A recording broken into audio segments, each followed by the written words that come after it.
My. Welcome to Chat with Madam Whipass and Celebrity Mess. So much has been going on. I've been missing a whole lot.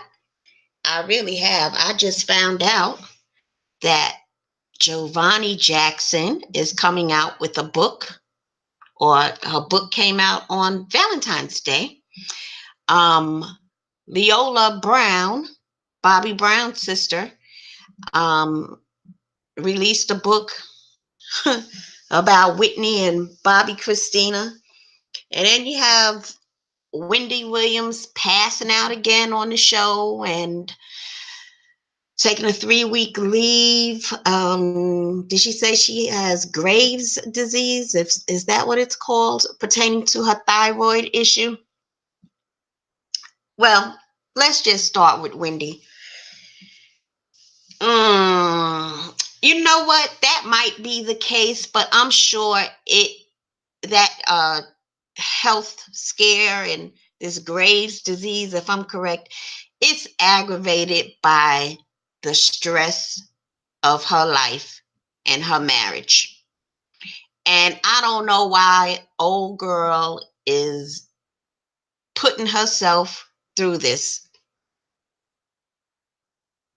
Yeah, that's right. I said, I don't know why Wendy is putting herself through this, because she is allowing whatever is happening to her, she's giving it power to break her down to nothing. And that's exactly what's happening before our very own eyes.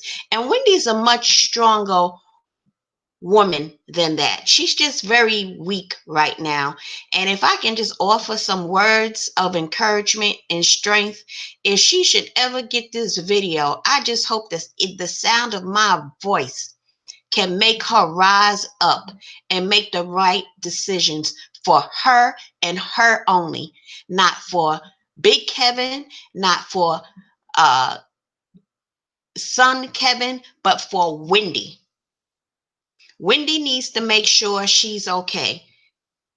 And I'm not understanding why she's holding on to a marriage and allowing it to stress her out to the point that it might take her out of this world.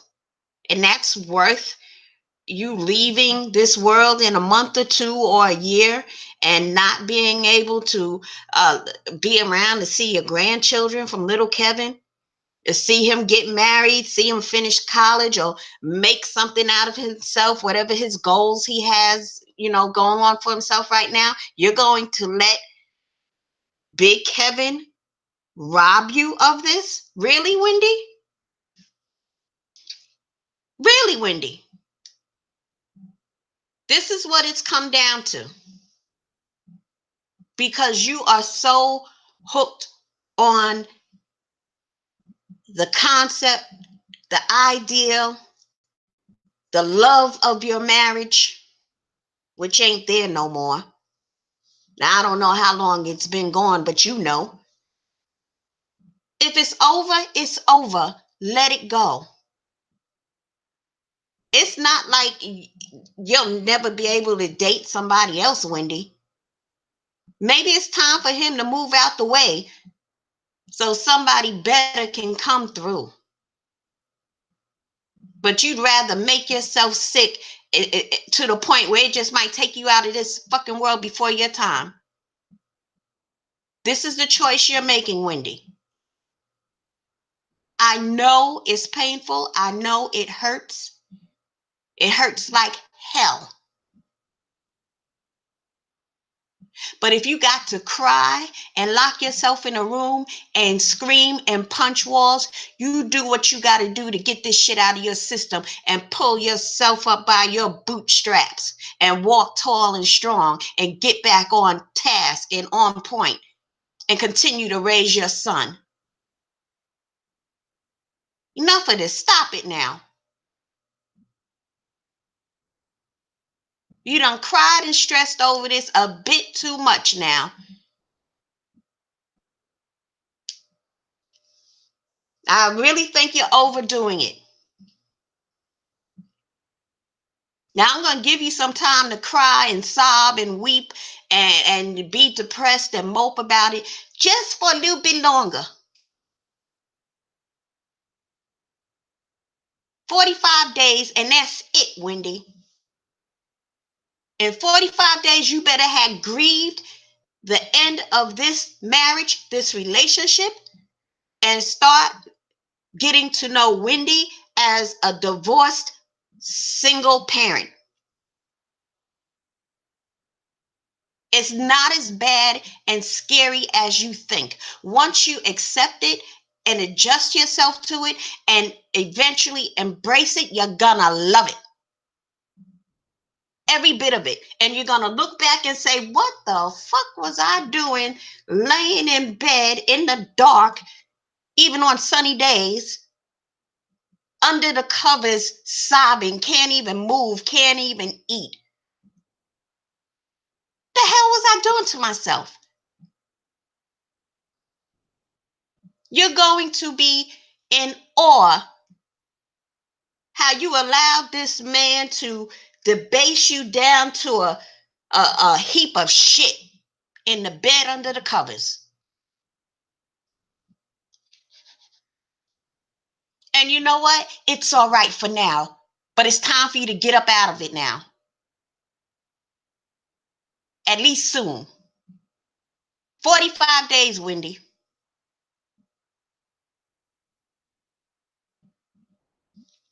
Get it together.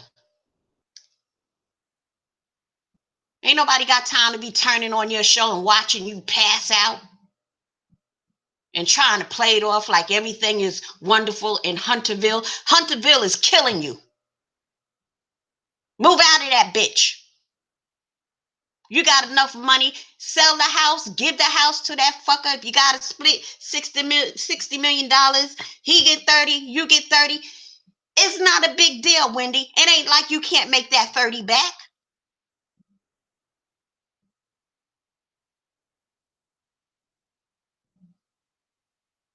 Come on now. Let her have him, whoever she is, or let them have him.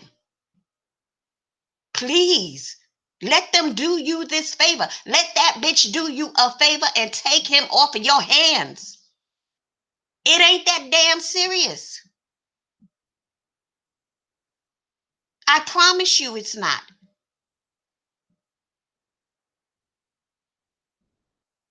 You can make it, Wendy.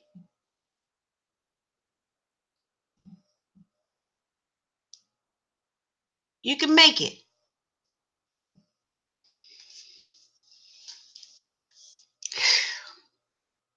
All right. I just had to get that out of my system because I've just been sitting around and, coming across articles and, gossip about her, trying to sift through what's fact and what's rumors and what's bullshit.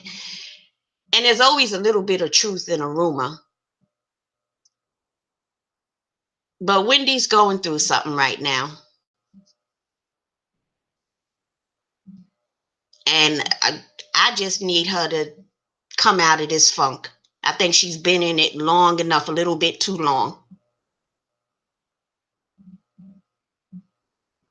But let's come on in and get through. And I'm not really trying to rush you, but I think it's imperative that you complete this grieving process of the death of your marriage before it becomes the death of you. That's all I'm saying.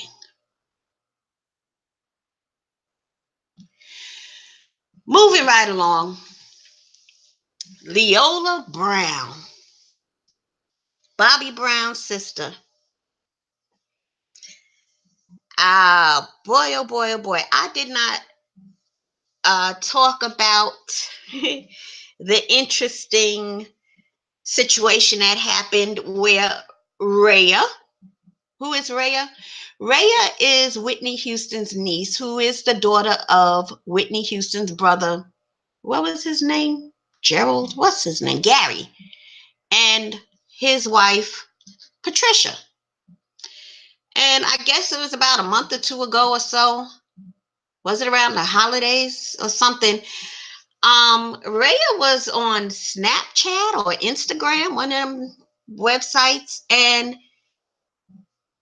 she was streaming a conversation that her mother, Pat Houston, was having in the kitchen with somebody talking about Whitney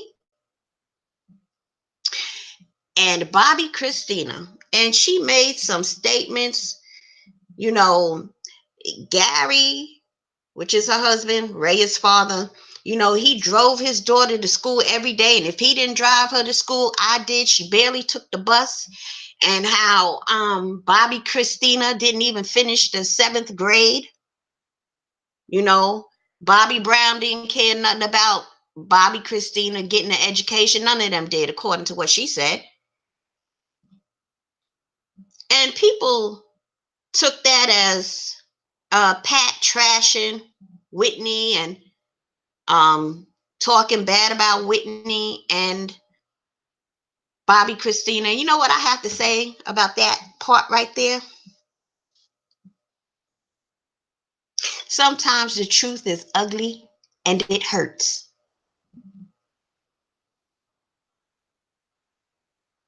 No way in hell Bobby Christina should have only made it to the 7th grade.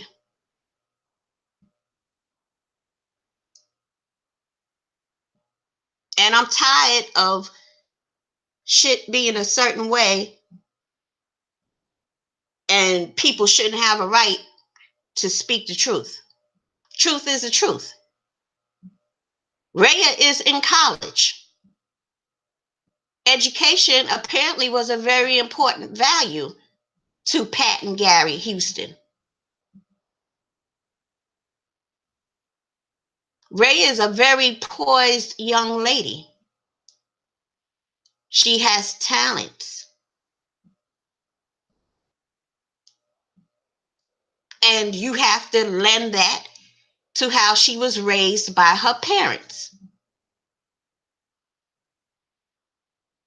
Raya knows how to play the piano, and I'm sure she does other lovely things and, participated in a lot of extracurricular activities, and she's probably good at a lot of things. And, she's in college, not sure what she's majoring in, but she has goals, and her parents obviously was successful in navigating her through life, and they managed her life well. Now that's the damn truth. Whitney and Bobby did not manage Bobby Christina's life well at all. They couldn't even manage their own damn lives. So to hear Pat making such statements, it's not like she was saying anything wrong. Just because she said the truth and the truth happens to be ugly, that makes her a bad person. That's not what I think makes Pat Houston a bad person. Those statements that she made. That's not it. In my opinion, what makes Pat this wicked, evil person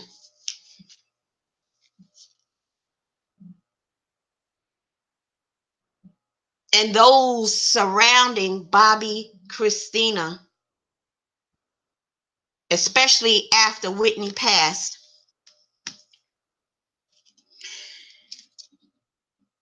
I mean, I don't even know these people. I've only seen them on TV, and I will never forget that show that they did with Oprah 2 weeks after Whitney's funeral. And I sat there and looked at Bobby Christina talking about she accepted her mother's death in 2 weeks at 18 years old. Whitney Houston is a superstar around the world and your mother. And you mean to tell me you have accepted her passing in 2 weeks as close as you were? No. That child was in pain. And with all the money that was available to her, Nobody sought to get her into grief counseling or anything. They knew how bad she was getting high.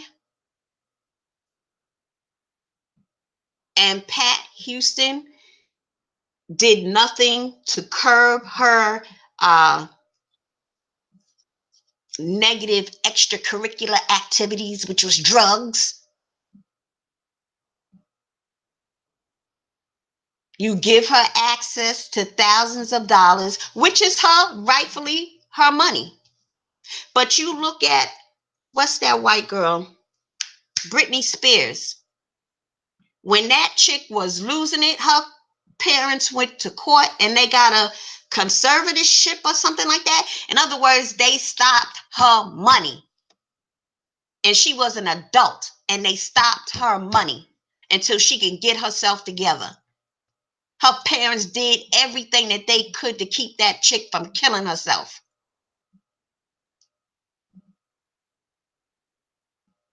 But Pat knew it wouldn't be but so long before Bobby Christina would be dead.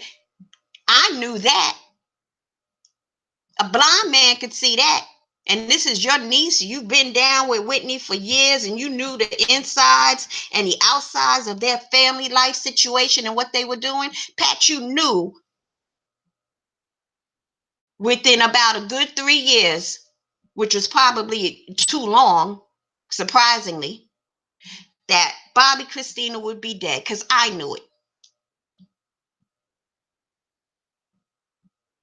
And you did nothing. When Bobby Christina died, she had $11,000 in her bank account.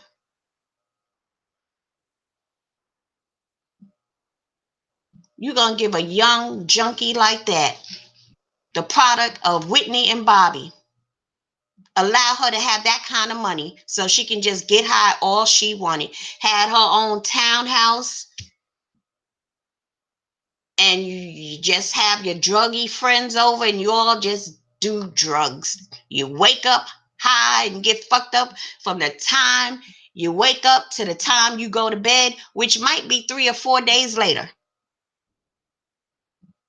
And you could give a shit because you knew the stipulations in the will. Should something happen to Bobby Christina, all that money goes back to Sissy Houston and her brothers, and Bobby gets $2 million.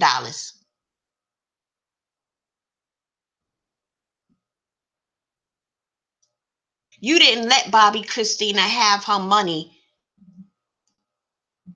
because it was her inheritance and because it was the right thing to do. Because allowing Bobby Christina to have her money in her condition was the completely wrong thing to do. You let her have access to her own money so she could kill herself.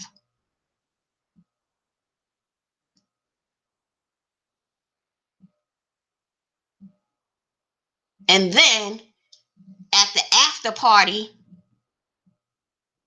once you'll put her in the ground, you're going to throw the child a sweet 16 party. And the child was 22 when she died.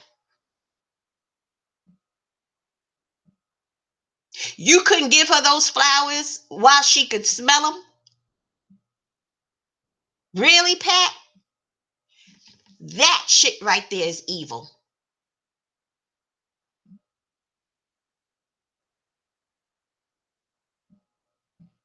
You had 6 years to give that child a sweet 16 birthday party. But you gonna wait till she dead and in the ground and can't even be there. What? Really?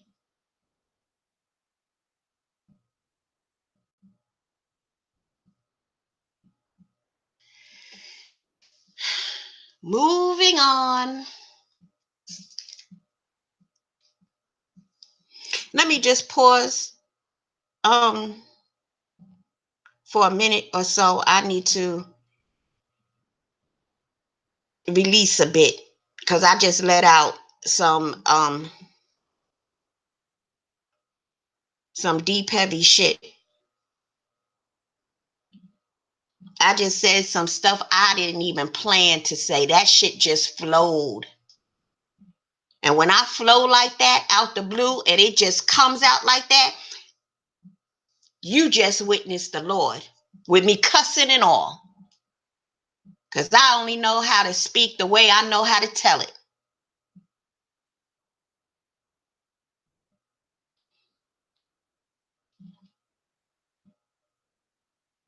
I need to regroup for a minute. Just chill. Be patient. Bear with me.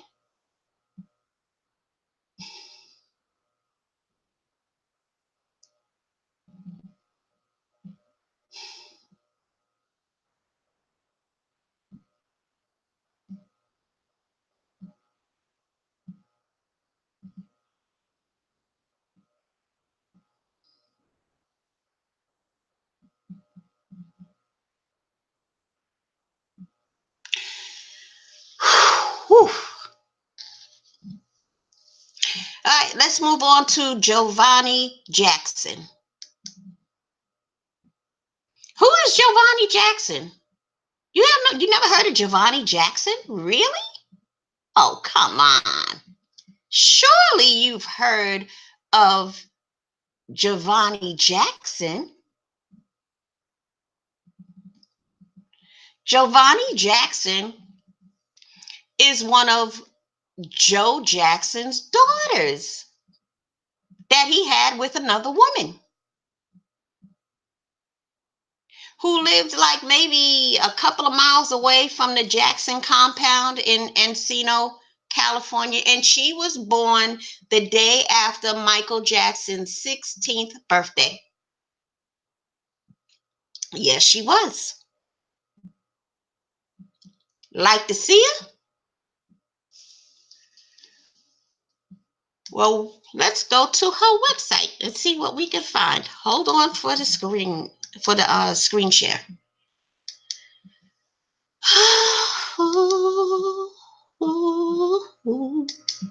All right. She released a book this past Valentine's Day called Bastard Child. And that's her daddy. You know who he is. And there she goes as a little girl. Joh'vonnie Jackson. And she writes, some life stories are so unique that they demand to be told. But there was a time when Joh'vonnie Jackson wasn't ready to share her truth. As the one child Joseph Jackson fathered out of wedlock. Only one, really? I think Joseph and Jermaine got kids by the same woman. And we know Jermaine and Randy got kids by the same woman. But Joseph and Jermaine be fucking the same chicks. Anyway, let me continue.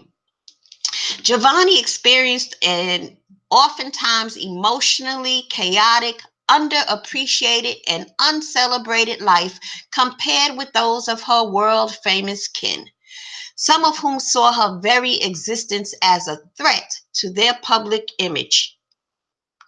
I don't know why. Fans of her iconic siblings were ever ready to go on the attack, as if she were an enemy of her own family. Really?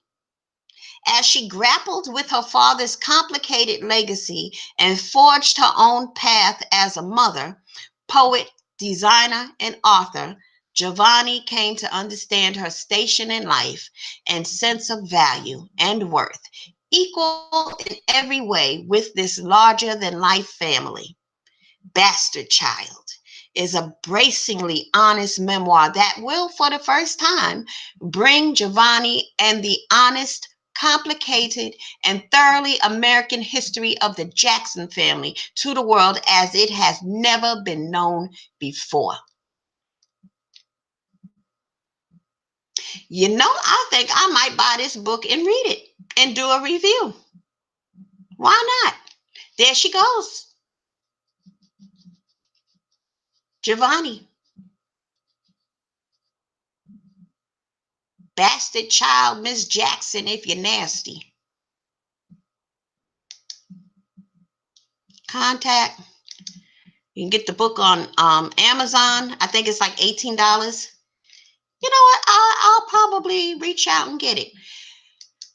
Let's read something more about her. I thought I had something. No. Okay, hold on. I'm going to take off the screen share for a second and come back.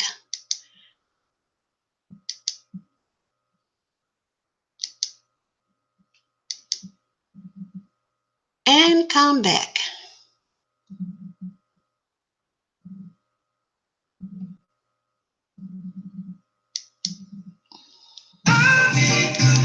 Oh, okay. Here we go. I am not going to show this video. Make sure the screen share is off because I don't want to get jammed up. But it's lots of pictures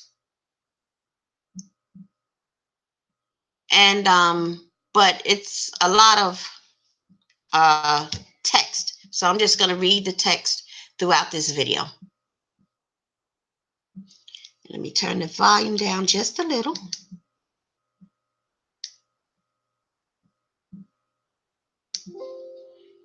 Here we go.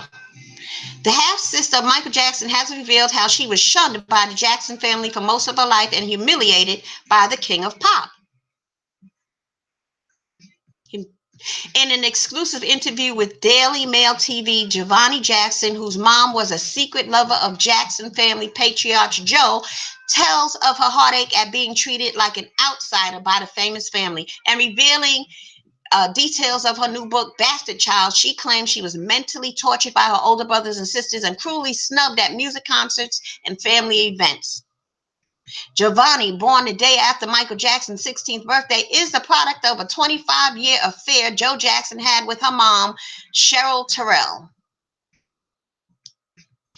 She is still close to her father, and to his credit, he tried to integrate her into the Jackson family life. But despite his best efforts, Joh'vonnie, 43 now, has faced years of rejection by those she longed to be near. Michael Jackson's half-sister, Joh'vonnie, 43, has spoken out about she was shunned by the Jackson family for most of her life and humiliated by the king of pop. Joh'vonnie is related to the Jackson clan through her father, Joe Jackson, pictured, who had a 25-year affair. Her famous siblings, Joh'vonnie said she met every one of her half-siblings after Joe revealed to the family that he had had another daughter.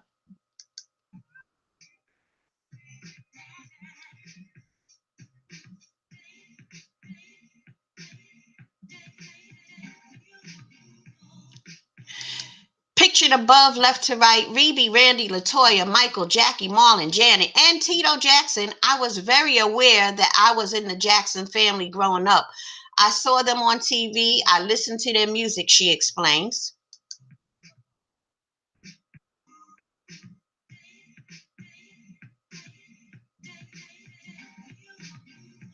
I'm just waiting for this video to progress. But I was hidden away, kept secret for years, not able to become part of that family. It was hurtful.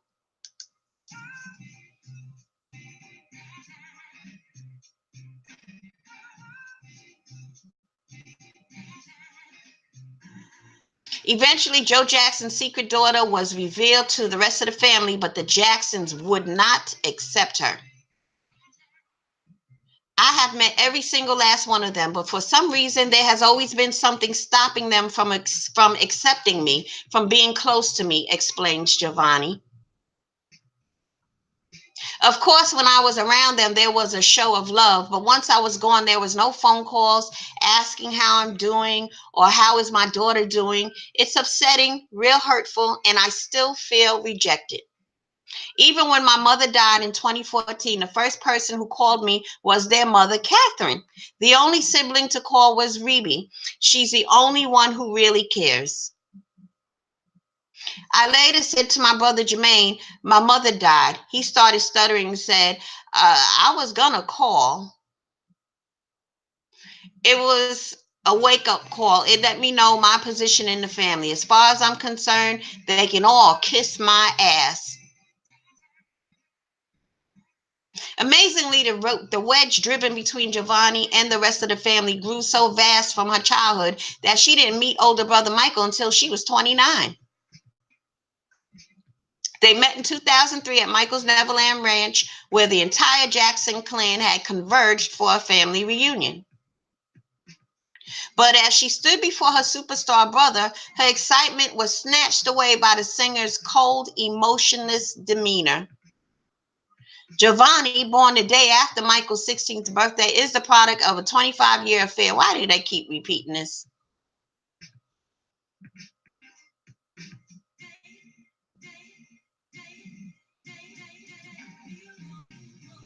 Joh'vonnie lives in Las Vegas with her 23-year-old daughter, Yasmin. They live just a few miles from Dad, Joe, 88, and sees him at least once a week. It was a real big moment for me, Joh'vonnie recalls, her eyes narrowing. But Michael was looking at me and seemed cold and standoffish. He just said hi, and then he saw my daughter, Yasmin, and he was just fascinated with her, in awe. He said, "Hi, Jasmine." I said, "No, Michael, her name is Yasmin with a Y." I had to correct him. He said, "Okay, Yasmin with a Y." And then that was it. He never acknowledged that I was his sister. There was no hug or kiss, not even a handshake, no physical contact at all. Wow. I wanted to embrace him. I thought that he would want to go someplace quiet and sit and talk with me and ask me about my life and get to know me a little better.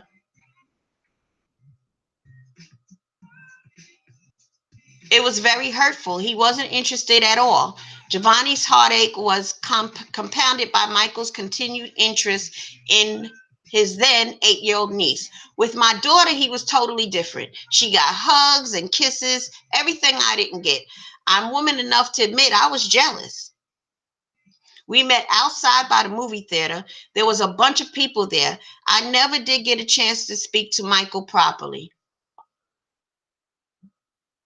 At the time, it was very hurtful. Again, there was this theme that I felt shut out. Joh'vonnie stayed with her cousin at a hotel in Santa Barbara, California that night rather than on a sprawling 2,700-acre ranch. She returned to Neverland the next day with a renewed hope of achieving a breakthrough with her older brother. "I didn't see Michael all day. He was in the main house," she said. Yasmin and Paris, Michael's daughter, were off playing for hours, and she was playing with her little cousin. Paris is such a sweet girl. I was sat. I sat with the rest of the family. Jermaine and Rebe talked with me for a while. None of my other siblings acknowledged me much, though. Michael never did make an effort to speak with her, and Joh'vonnie and Yasmin left without as much as a goodbye. Wow. Joh'vonnie keeps in touch with her half sister Rebe, the eldest of the siblings, who she says is the only one who really cares. Above, they are all pictured with their father. Joh'vonnie met her half sister Janet when she was 15, but she claims the singer never wanted to have a relationship with her. For the single mom, the snub came as a huge blow. What's worse, for years, school bullies had taunted Joh'vonnie because she was Michael Jackson's sister.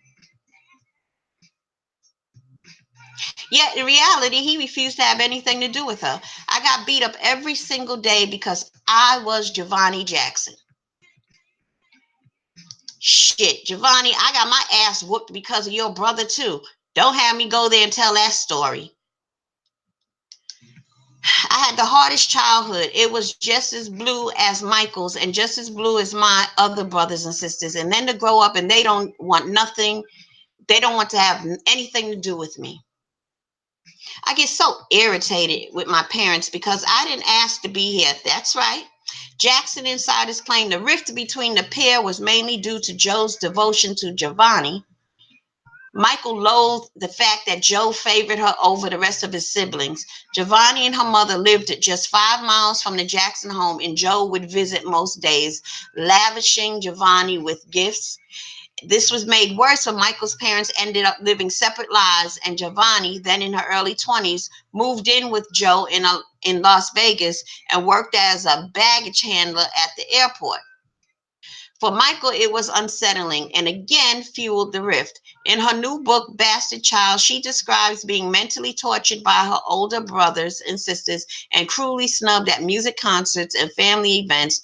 Joh'vonnie did try to speak with her brother on the phone in 1999.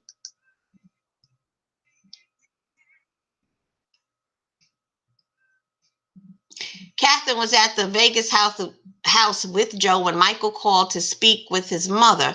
As the conversation came to an end, Joh'vonnie jumped up and asked to talk to her brother. I had a road with Joseph and was asking him, why was daddy so mean? He told me not to let Joseph upset me. And I said, okay, but Michael, that went too fast, excuse me. I said, okay, but Michael, don't forget about me. Call me.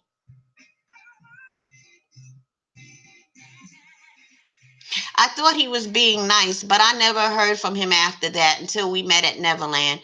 Joh'vonnie has tried to reach out to her other 8 siblings over the years: Janet, Latoya, Jackie, Tito, Jermaine, Marlon, Randy, and Reby. But the only one she has really connected with is older sister Reby. Centipede!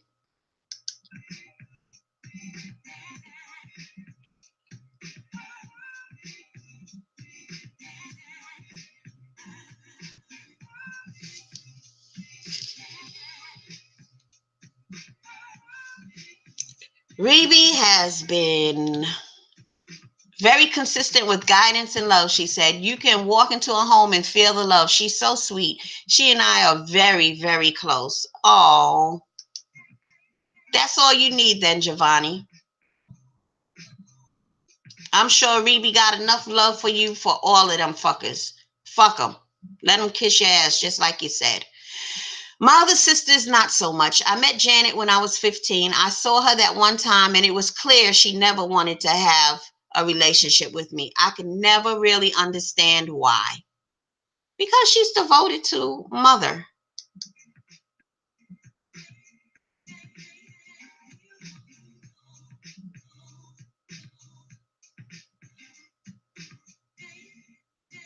She was staring at me and checking me out, and as soon as she heard me call Joseph daddy, she switched off, turned her back, and never spoke to me again.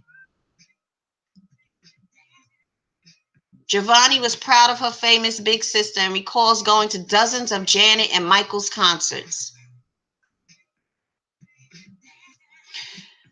Through daddy, I would get tickets to all the concerts, she said. I was amazed at Michael's talent. I remember thinking as a little girl, he looked at me, he saw me. I would sometimes go see them backstage, but I could never get to talk to them. You couldn't get close. It was frustrating. I also didn't have any access to phone numbers. I didn't want to go through my father's things, and it wasn't really something that was talked about. Over the years, Joh'vonnie has had various encounters with some of the other siblings. Katherine Jackson, who has been married to Joe since 1949, knew of his affair, which began in the early 1970s, but her devotion to the Jehovah's Witness faith led her to forgive him and accept Joh'vonnie's family insiders claim that the rift between Joh'vonnie and Michael stemmed from his resentment that Joe favored her out of the rest of the siblings. She says she always looked up to Tito most, but even he made little effort with her.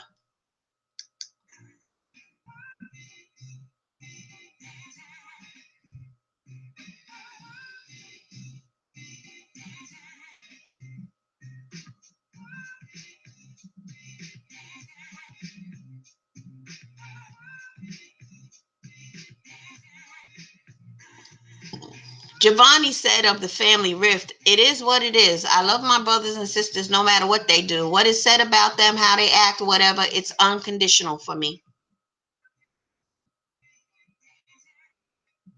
The door is always open and my phone is always there. They can always call me if they need me for something.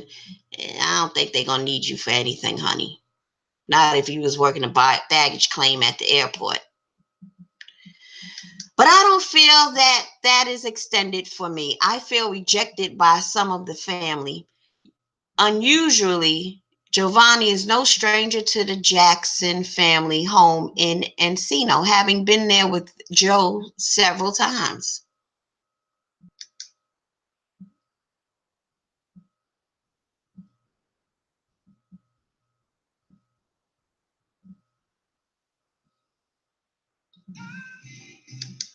I'm looking at a picture of Joe Jackson with Joh'vonnie, and she's probably about 12 or 13. But Joseph looks just like Jackie, or Jackie looks just like, no, Joseph looks just like, it looks like I'm looking at Jackie Jackson, but it's Joseph. She's also a surprisingly friendly, wait, she's also on surprisingly friendly terms with Jackson matriarch Catherine, and even calls her mother like her siblings. Oh, wow.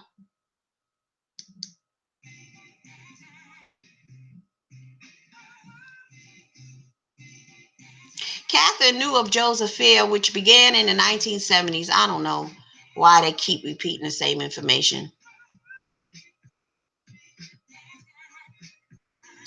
But for her siblings, basically it says she was aware of their affair since the 1970s, and her faith as a Jehovah Witness led her to forgive Joseph and accept Joh'vonnie. Okay.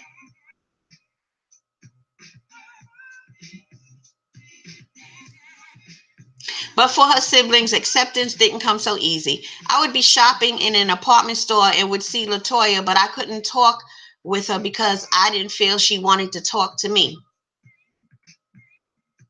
I didn't ask it to be like this. I didn't ask for all this trouble. I didn't ask to be treated this way. In Latoya's book, Growing Up in the Jackson Family, the singer wrote that her mother, Catherine, had referred to Joh'vonnie as a bastard child, now the title of Joh'vonnie's own book. The bastard child grew up and wrote a book entitled it Bastard Child. Wow. She explained that that's just how Latoya is. She just likes to create drama. She was setting me up for failure. She wanted ultimately for me not to like her mother and for there to be issues. Really? That's how Latoya is? I always thought Latoya is a dingbat. Michael did it, and I will not stand here and be a silent collaborator to his crimes. I have seen checks for thousands of dollars written out to parents of little boys that he would fly in from other countries and they would be up in that room with him with the door closed, sometimes as long as 2 weeks. I guess you're right, Joh'vonnie. She do like to create issues and drama, right? I hung on to that, and then I met Catherine, and I couldn't even see her saying anything like that about me. She was really nice to me. I think she was very hurt at the time of the affair, and that's totally understandable. Yes. No woman likes for her husband to go cheating on her and produce a child. It was probably heartbreaking. Yes, it was. But she had come out of that. She let me live in her home, me and my daughter. We didn't have to pay any rent. I worked to support my daughter, and I took care of her home when she was not there. We have cooked together, we and have had good conversations. For Joh'vonnie, she wishes the rest of the family could take a leaf out of their mother's book. One other than Rebe and Tito, she doesn't feel comfortable in any of her other siblings' presence.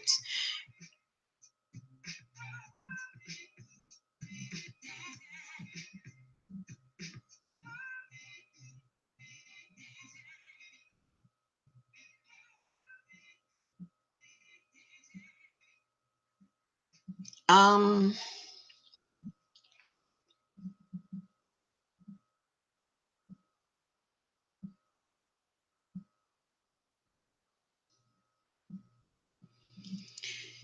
all right. Joh'vonnie works in the timeshare industry and lives in Las Vegas with a 23-year-old daughter, Yasmin, who is studying to be a nurse. She lives just a few miles from Dad Joe, 88, and sees him at least once a week. In recent years, she has made a staggering weight loss transformation, having dropped from 320 pounds to 180 pounds, and is back to her best. Her one big regret, though, is that she was never able to form a meaningful relationship with Big Brother Michael Jackson before he died of acute drug intoxication on June 25th, 2009. I mourn a relationship that never began. That's what I'm sad about, she says, because there's a great possibility that I could have made a difference. I'm outspoken. No, you're not doing this today, Michael. You know what? I wish you would have saw Michael go to sleep with a gas mask on, taking some damn propofol and hooked up to gas tanks in his bedroom with a big jar of his piss in a milk container.